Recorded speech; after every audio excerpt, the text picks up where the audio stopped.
Hey guys, fried potatoes in a bag here. So welcome to this video about just how I select MMOs. Generally, I don't really fall into like hype coasters or like hype trains. If anything, a game that gets overly hyped, I am actually more allergic to it than drawn to it or attracted to it. I played a lot of games in the past, obviously. So today is more or less how do I select my MMOs. So first off, we're gonna go just in terms of like a rating like this. So we're gonna go through like visuals, gameplay, scope, background, game company, publisher, developer, practices, customization, objective of the game, and so basically those are pretty much all the things that I kind of consider on. Oh, and also monetization, obviously, because that's a thing. But then so most of the time I play the games with, I follow this general rule of essentially when I play a game, if it's free, sure, I'll see if I enjoy it. And then if I play, like, if I see myself playing it for more than 50 hours, then maybe I'll throw some money into it. Because I'm not a leecher and I'm not a cheap ass, and games don't run on a charity. So it's quite simple as that. You know, time spent, I'm gonna put money into something I enjoy. First off, we're gonna go with aesthetics. Aesthetics obviously are the visuals of the game. It's very important. Some people say like, well, it's gameplay that matters. Yeah, but it's also like, you know, can you digest the information as well? If it looks like complete ass and looks completely unpolished and unfinished and doesn't follow a consistent theme or certain style, you're not gonna care. So I played, you know, Ragnarok Online, pixelated, 2D sprites, fits very well, seemingly very, very detailed for what it was at its time. Also extremely grindy, very punishing on RNG and mechanics and stuff. That's kind of what I grew up on, and also like, and then I migrated over to something like Priston Tale. Priston Tale was more or less the first like 3D MMO I've ever played, and it was like pretty amazing. It was like, whoa, like crazy graphics, effects. You just use skills. There was like maybe like 4 or 5 skills at the time when I was playing as a kid, and that's about it. No such thing as a credit card for a child. So there was no such thing as like cash shops or whatever for myself back then. There were like items there. Ragnarok became pay to play, so subscription, so that completely just died off for me because I couldn't play it. And then eventually it was like some private server hopping like almost like a decade later. It was World of Warcraft, dabbled into that a little bit, wasn't really into it. Didn't enjoy how it went from like a RTS game into an MMO world. Obviously that worked out for Blizzard very well, just in terms of like a selection. A lot of people play it. That game has gone through like so many different roller coasters. That's a way different topic for something else. But that's just, you know, I've heard good things generally in terms of a game selection. You'll hear good things from people in general, just from like your friends playing it. I wouldn't really trust too much of crowd, like, you know, mentality of hype coastering. I call it hype coastering because that's really what it is. You're jumping on the hype coaster, everybody's hyped about it, and y'all go for a ride and go wee, and then when it dies off, everybody gets off and they're like, all right, where's the next ride? That's why I call it a hype coaster. Aesthetics plays into a lot of this because there's like, I played games like RuneScape as well. I played that when I was a kid. RuneScape has lasted super long. There's so many things to do in that game. Obviously, if I quit all the other MMOs that I'm playing currently, I would actually just go back to RuneScape, honestly.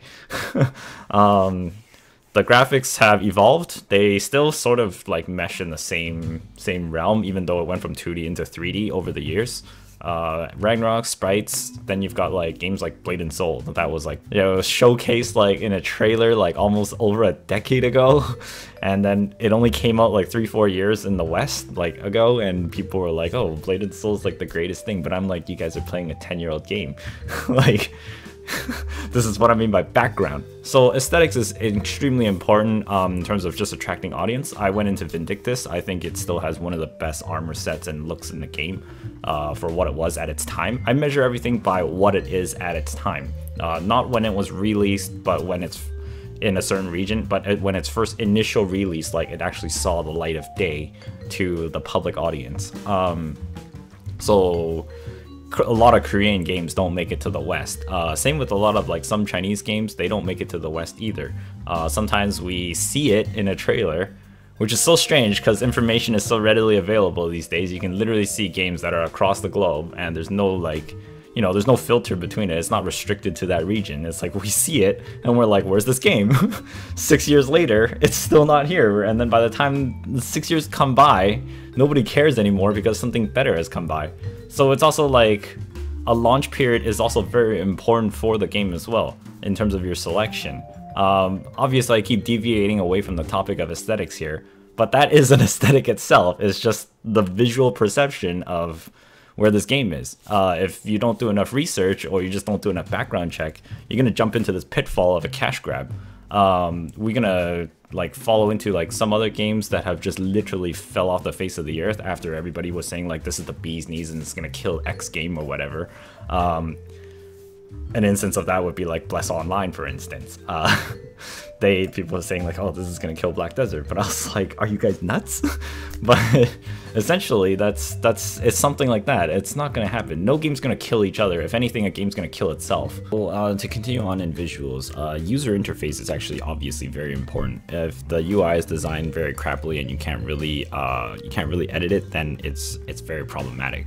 Screen could be cluttered like very much. It could be really annoying to play with that.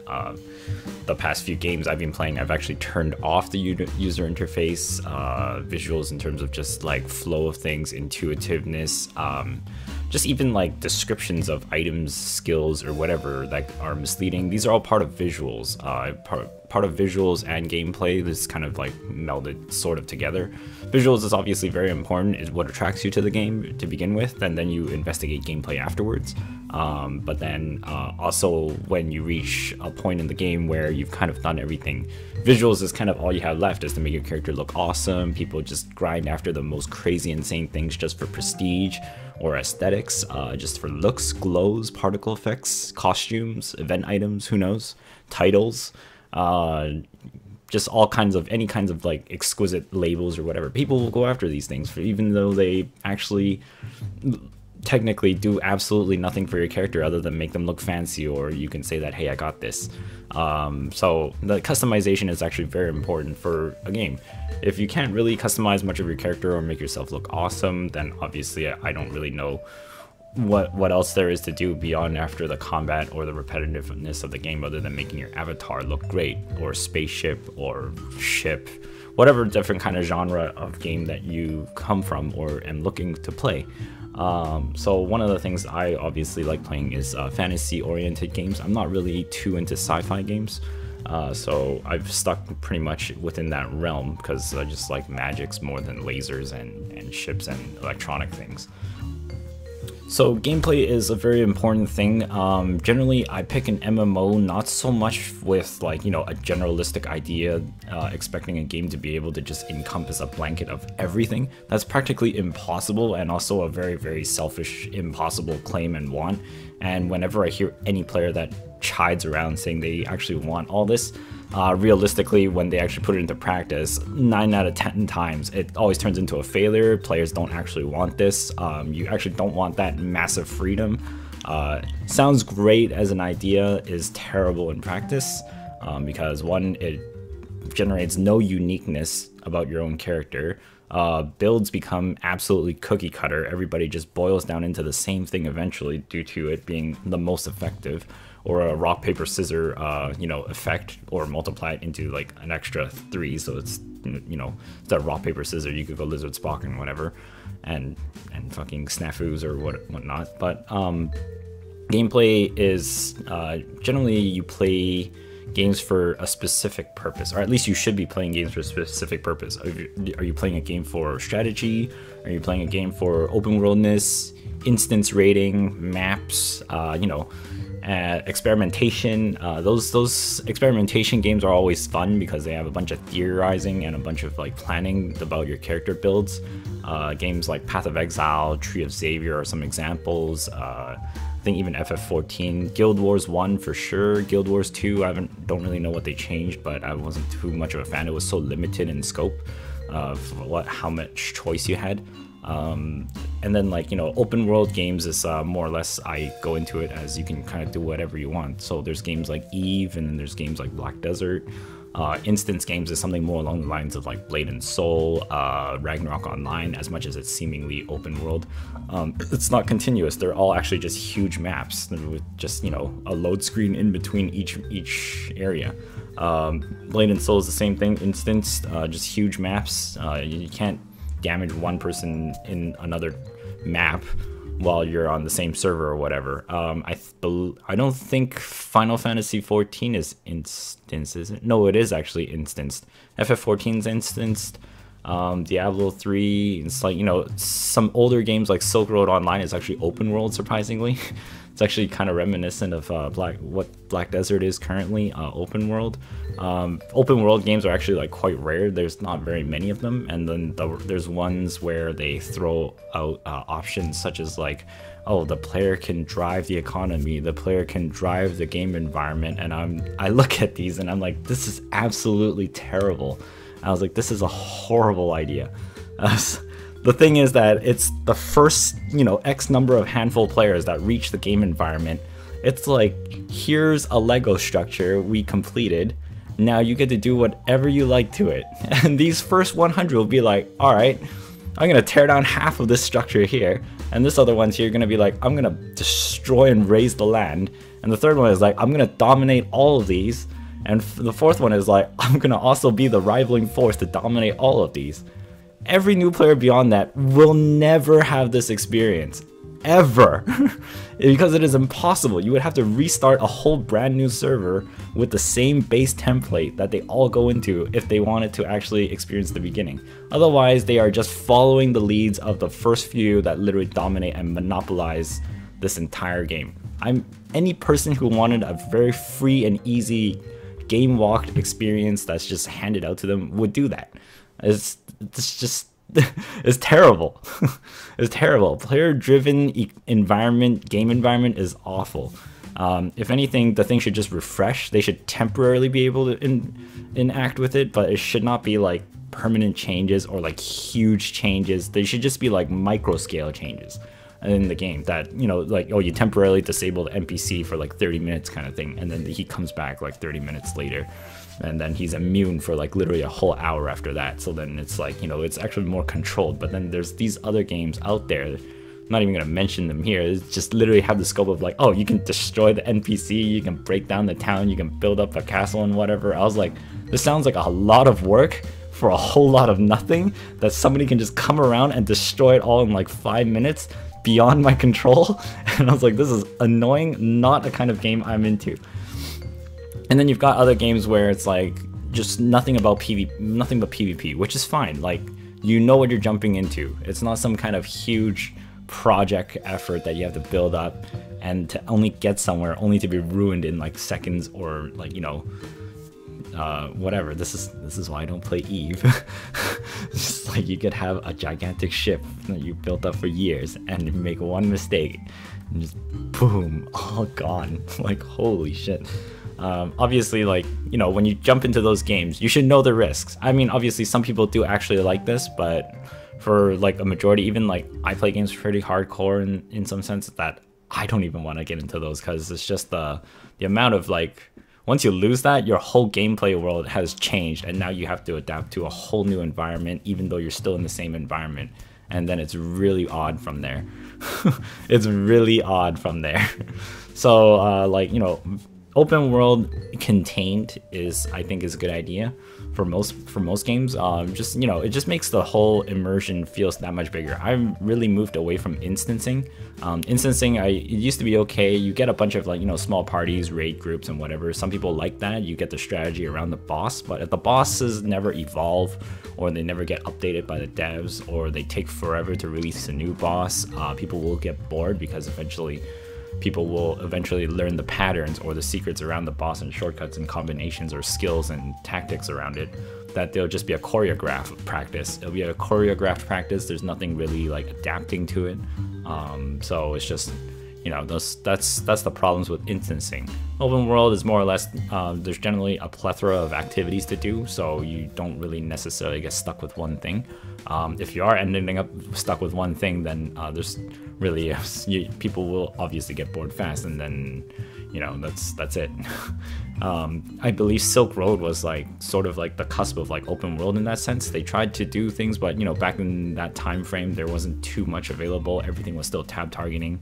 We didn't have full on like physics detected action swing attacks and stuff yet. But then we move on to today's time, and we got games a lot more within that vein.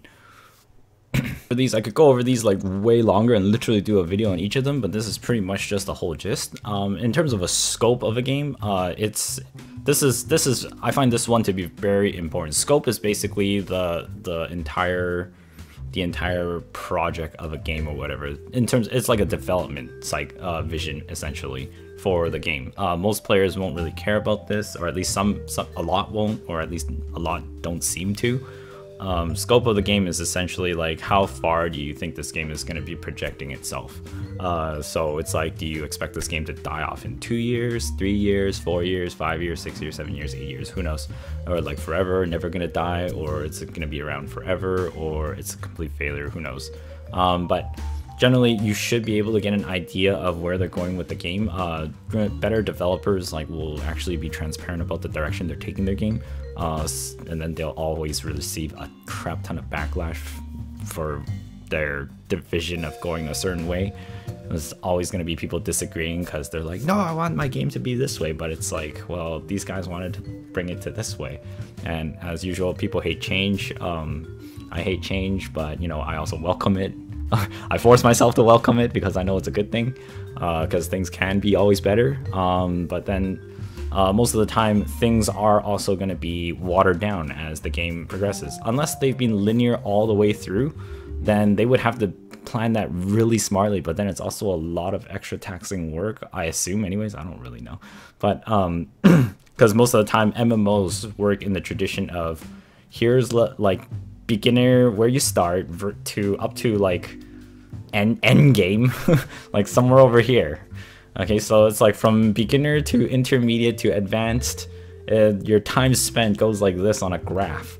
And then once you reach here, this is where it's like, oh, this last 10%, which is what I guess most people call end game, which I don't know why you would be in a rush to get here, because this is the most boring part actually. Here is like the last 10% of progression is stretched like 10,000 hours long, whereas like this part here would have only taken you like 50 hours, and it was a, you know, steady progression. You didn't have to spend like fucking days and nights trying to get there, and your gains are just like, you know, they're measurable. And then once you get up to here, it's like a repeated cycled loop until you get that luck drop, and then you take one step up, and then you go for the next stage, and you keep doing that. You fast forward a year from that point, and it made it 10 times easier, and now suddenly this point here that you were at, that you got stuck at a year before, is now 1,000 times easier. So now it's the beginner has moved even faster, and then you go to an intermediate, and then advanced is like kind of in the middle here. Here was your previous end game, like somewhere right here, and then you've got your new end game like here. And that's what I consider tiered content gating. It's very annoying generally once you reach there, if there's nothing actually else to progress, or like, you know, other things to level up in the game. It's either time to reroll into a new class, jump ship, or demand that they fucking do something about their game because I'm bored and there's nothing else. But then there's like a million games out there, so, you know, just take a break, come back when it's easier, essentially. Or either that, take your head on and go at that grind and see what you can learn out of it, and see if you can make things actually faster out of this 10,000 hour grind essentially, and minimize it down to like however much you can before they make it easier. Challenge yourself. But that's in terms of a scope of a game. You should actually like try and figure out how far they intend to bring a game. Some games, it's like they make it to like a point of their vision, but then like beyond that, they don't know what the hell to do. And then that's when the game starts getting weird, because they start introducing random like weird like mechanics or bosses or things, or like just maps that make no sense to the flow of like the theme of everything before that. And then like that's when you're like, whoa, what the hell?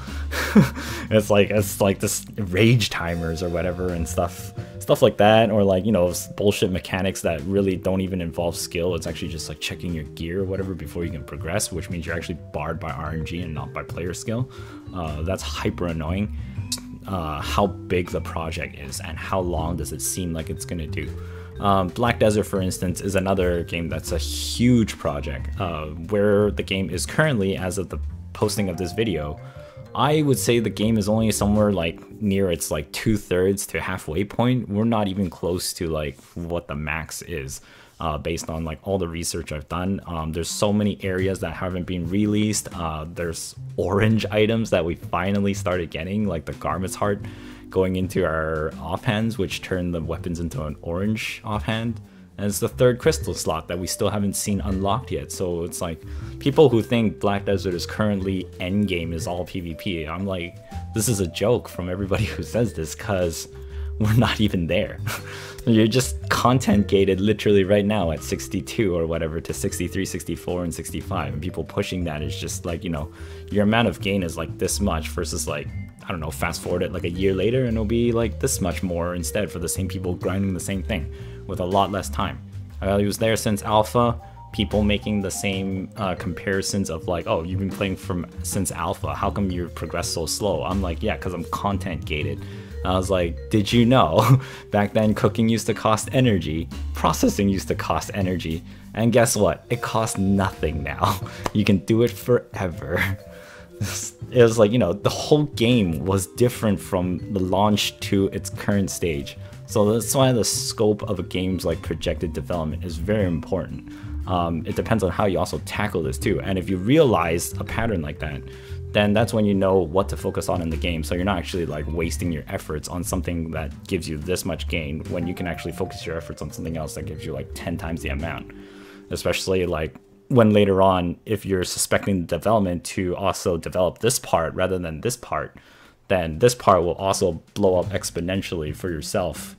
And then a lot of people who don't seem to look into the options that the game offers, which, because some games are very huge, they offer a lot of options to let you beat it or progress through it without having to pay to win a lot of things. It's just a lot of people are lazy and they don't want to look for it. They look for, you know, they just want an instant answer, and they just want it to be as simple as 2 steps, but then they complain that the game is too easy or there's no real challenge. But I'm like, the challenge is right there, you just did not want to figure it out. The scope of the game of like, say for instance, Secret World, for instance, I actually enjoy the quests in that game. It's actually really difficult. It actually forces you to like, you know, think outside the box. You got to do research on things. It even breaks through the 4th wall where you got to go to the internet browser and search for answers and stuff and look up stuff. You can't, of course, always just Google up or DuckDuckGo the real answer that somebody posted somewhere, but then that saps all the fun out of it. And essentially, I don't know if you feel satisfied about that. I certainly don't, because it literally just ruins the experience for myself.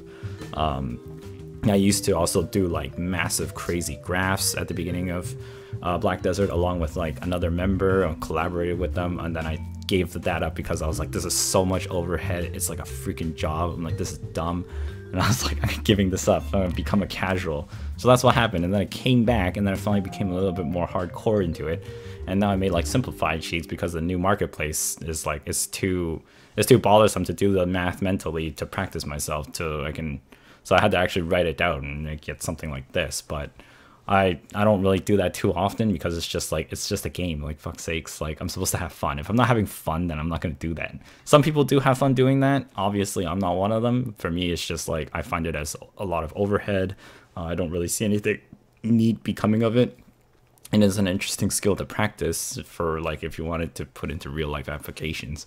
But the scope of a game generally will dictate like how you're progressed throughout the whole game.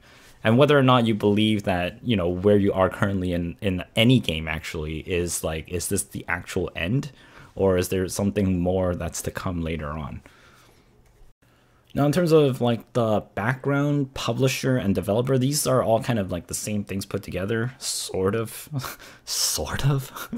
Generally, if a developer is actually self-publishing the game, that's actually very, very good, because you'll have a lot of communication most of the time, I would believe anyways, because they are the developers. And if they're self-publishing, they also handle pretty much everything. So whatever you give feedback to will directly go to the developers because they are the publishers as well. But then there's other games where they are separated. So you've got the developers and then you've got the publishers. The publishers will just, you know, is exactly launch the game in a particular region around the world, and then they'll choose what content to release at what time or whatever. They basically dictate when content comes, but then the developer has to give them the content too. So they can't really release the content until the developer gives them the content. But if the developer gives them the content and publisher decides not to release it yet because they think, oh, we can milk more money out of this or something, or whatever, some kind of weird facetious reason they'll do, or money, or just because like people aren't ready for this yet, and then they'll just hold back and not do that. And then the developers will, they'll just keep making stuff. Developers essentially make games. Publishers, they show games at what's out there and bring it abroad, license, localization, all those things. But developers, if they self-publish, you will generally get ample feedback, like heard immediately. I think ArenaNet is something like that for Guild Wars. But then the background is also, you need to know sort of like what kind of games have these companies touched before. So it's a very hard segregation, and it's also kind of confusing to people who don't really look into these. Publisher, for instance, you could go like Electronic Arts, for instance. They publish a lot of games and they develop in-house some games, and then other games they outsource to a small developing company that they hold. Say Anthem, for instance, it's developed by BioWare, but it's published by EA, whereas like FIFA is published by EA and developed by EA.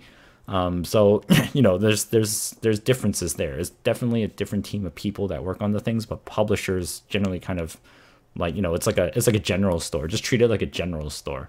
There's a general store with a bunch of game titles on there, and that's the publisher. The developer is the dude in the back writing it on the CDs and whatever, and making sure like everything's working and sends it off to you. And obviously sometimes those two different entities can be the same thing. So that's where it gets confusing. That's why also knowing the background behind the company before you jump into a game is somewhat important. Whether it's reputable or known for like games that you've played before that you liked.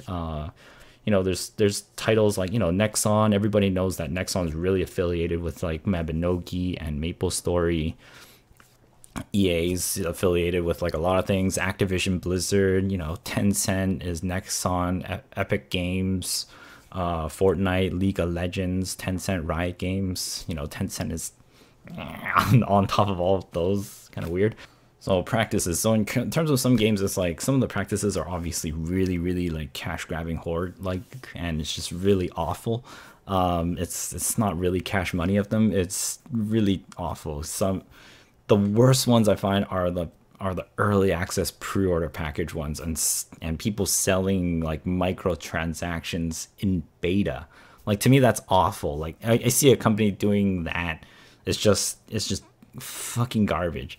Now I have to clarify this like a bit better, because pre-orders are okay, like they're fine for a game, but it's like early access, and this is the part I need to clarify. If a game says they're on early access, they need to give themselves an official deadline of official launch and when early access ends. If they do not give that, fuck that shit, because that shit is gonna be fucking stolen from you, and it could be in early access forever, okay, because it's early access. They did not give themselves a deadline. If they give themselves a deadline, they can be held accountable at that point. But if they don't, if they're saying like, oh, this game is still in early access forever, guess what? They can just be like, well, this is as much as you're still in early access. It's still in development for an unprecedented amount of time and unknown amount of time, because they never gave themselves a deadline and you bought into it. And essentially, they've technically done nothing wrong. You did get an early access to a game that they did not launch yet, which I think is complete bullshit, because if you have access to it, you might as well fucking launch it rather than run all your players and consumers as an alpha tester. An alpha tester is playing a broken ass game that's buggy as hell, absolutely incomplete features, not even ready to go, not ready to be sold for anything. It literally sounds like just something to recover for losses when they do not have a deadline. So that's one of the biggest landmines I avoid all the time, 100% of the time. I bought into 2 early accesses, and it only like lost me about $60, and it left a very disgusting taste in my mouth, and I was just like, fuck this. So essentially, I never did that again. So if you're gonna do an early access, just it should be a very short period, It should be a very exclusive period to generally drive people to be like, oh my god, it's so short and I want to get this experience in first. That makes sense.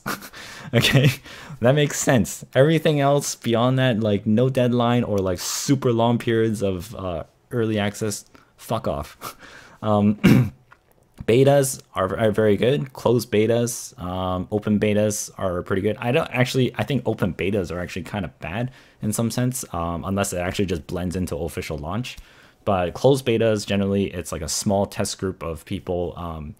It could range anywhere from like a small group to a huge group of people, which is good because one, it gets the servers and the live or whatever, anything live, kind of ready to go in case they have a huge hype, for instance, right? So then you can actually kind of accommodate for the server overload on launch day, because you don't want people dealing with disconnects, rage quits, fucking error 404s or whatever on the day it launches, when everybody's been waiting for this. They booked their days off from work, they spent time off, they threw in a lot of money for a pre-order package, they want all their exclusive shit on that first day. Some big flops would be like Arcade, for instance. People paid like this massive pre-order and they couldn't even log in when they had like exclusive login access. And I was like, man, that's gotta feel so shit. Like, time is limited. Fucking your launch better be like correct, because it shouldn't be that difficult because they have a tally of how many orders they have.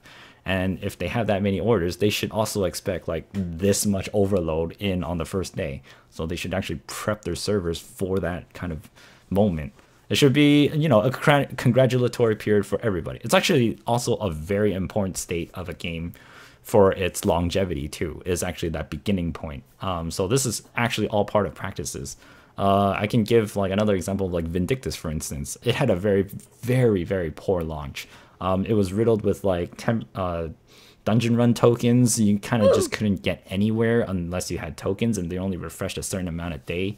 Everybody wanted to play more, but we were limited by tokens, like limiting factors. You had to pay cash for more tokens, and people were like, this is insane. They're like, fuck this. They're like, as much as the game is great and the mechanics were great at the time of release versus everything else, they're like, I can't do this. It's far too annoying. And then there was like a lot of bad quality of life things in the way that just frustrated the hell out of people, and they just left and never came back. And that was like one of the big issues. So it's like, practices, you can see, like, if you grab from these examples or watch from these examples of older games and how they either collapse, or you've actually been through some of them, carry it with you and apply it to like future games and hold it to a better standard, so you know not to invest your activities into this. So you overall, if you continue doing this as a crowd, you will get better games in general over time, and all the bad ones will just be filtered out. Customization and objective of the game is very important. Objective of the game is obviously, for most MMOs, truthfully, there is actually no objective. I don't know why people don't seem to know this. MMOs are persistent. They're more or less, they're just kind of, I treat them like arenas that you just go in there, and here's the environment, here's a set of rules, play it however you want within this fine constraint, and you have no ending. So you will never be like, I win, because there is no end. You defeat that person, he respawns. It's not like he has to make a whole new character, start from zero again. There's a few games out like that, but then like from zero to hero is like really quick, because obviously like that happens a lot. So unless the game is literally built around that, then objective of the game is fairly important. There's a lot of games with actually a streamlined objective, main story essentially. Some are given cutscenes, which is actually like more than expected, for most MMOs have almost no cutscenes at all, because it's not like a single player experience. If I really wanted something with a full-on objective and story, I would go play single player games. MMOs are rarely ever for that. You go into MMOs mostly because of the massive amount of crowds, the multiplayer aspect, communities, just generally like a lot of player-to-player interaction. Even though I'm antisocial and I don't really go into it for that, I just go in there because I enjoy the huge environments of the game, and the perception that I know that there's a lot of other players running around doing the same thing, trying to figure things out. Finally, we reached the category of monetization. So this is the ugly topic that everybody argues about over and over and whatnot. So generally games back then were like free to play, then we've got buy to play, and then we've got pay to play. Two of these have melded together these days, and they haven't really like separated. So there's only free to play and then buy to play with like microtransaction, pay to play, or pay to play with microtransaction, which is essentially still kind of the same thing. So most of the times, free to plays I completely avoid these days, mostly because just spam bots, accounts, no accountability. Everybody's running rampant with, you know, you can just, the free to play games I find are terrible, and then like the cash shop is riddled with tons of pay to win RNG crap. It's just awful. Especially like in a progressive MMO. In instance games, those are fine. Like instance games such as like battle royales. These days, there's huge market. Battle royales, MOBAs, those are all instances. Like those are fine because it doesn't really affect the gameplay. It just more or less gives you aesthetics to look cool. So those free to plays are okay. But in terms of an MMO free to play, like hell no, hell no. Unless it's like a trial period or something, or they're just like severely limited in that free zone. So, you know, and then buy to play is actually the perfect medium. Buy to play is where I believe every MMO should actually release itself. You pay a certain small fee anywhere. It doesn't even have to be like crazy amounts, but I mean, like obviously if you pay more, you get more stuff on your starting point. But like, you know, $5, $10, $15, $20 for an account or whatever. That makes a lot of sense. It bars a lot of garbage out of the game itself. And, you know, if I don't know who doesn't have $5, because it's like, don't you need to eat food every day or you just die within a week? So it doesn't make any sense. So, you know, $5, $10, $15, just access to the game. That makes a lot of sense. And then, or either that, even Black Desert, I thought like, you know, play Shadow Arena and win 5 or make 5 kills or whatever and get a free account. I was like, wow, that's actually not so bad at all.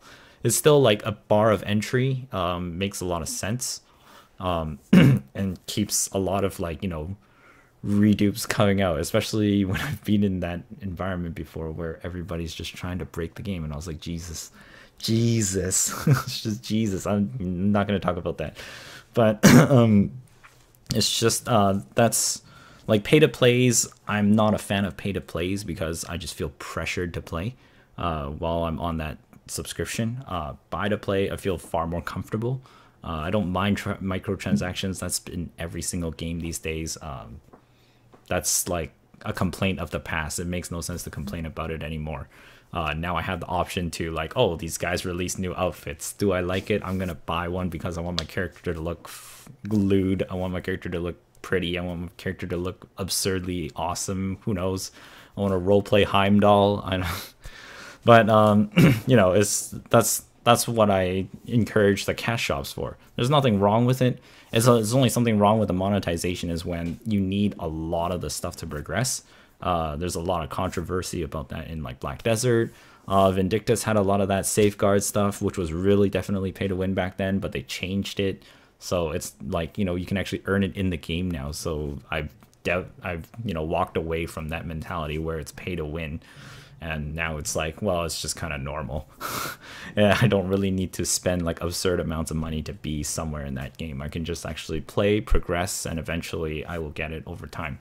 Whereas some games I played, like mobile games, it's literally impossible to get anywhere without actually throwing money in there.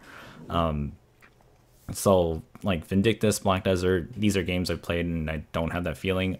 Vindictus was actually really hard because I had to showcase back then how to actually get through the game without pay to win stuff. And it turned out like from doing that alone and challenging that myself, I found out that it actually took a lot of player skill instead. But then there's other games that it's not player skill involved. It's literally you're just screwed by the game systems and you're like, well, fuck, it's like, how do I beat this? And then you look it up. People are like, oh, you need this item.